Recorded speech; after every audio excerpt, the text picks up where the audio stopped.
बहिया में धोखा कैलू हो, दूरी गैलू हो,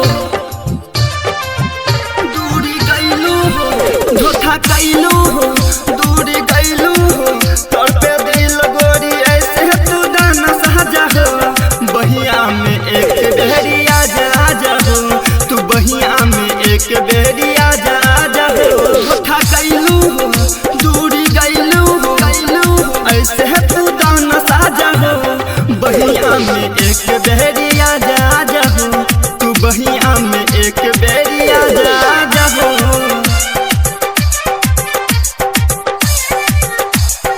एक बेरी आजा आजा हो, एक बेरी आजा आजा हो।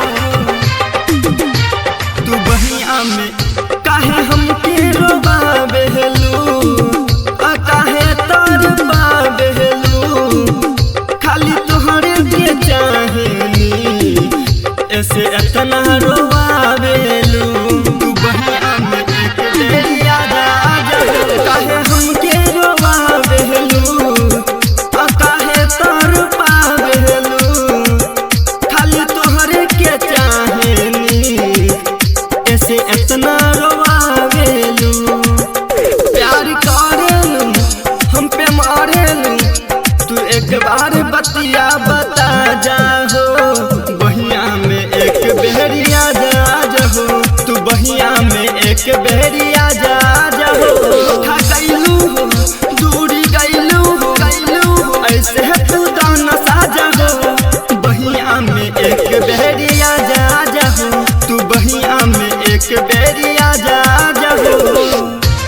Recording by Rajiv Rock Film Support. एक बेरी आजा आजा हो,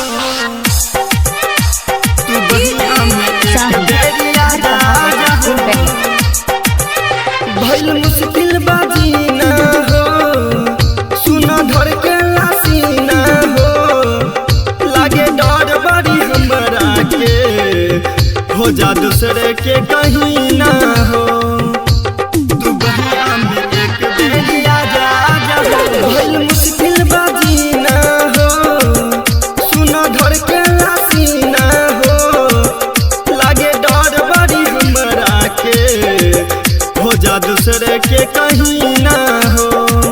सने बसावरिया सच कहले हो, अब सहवा जाके ले रहले हो, साथ छोड़ के हमरा तू ना जा हो। बहिया में एक बेरी आजा आजा हो, तू बहिया में एक बेरी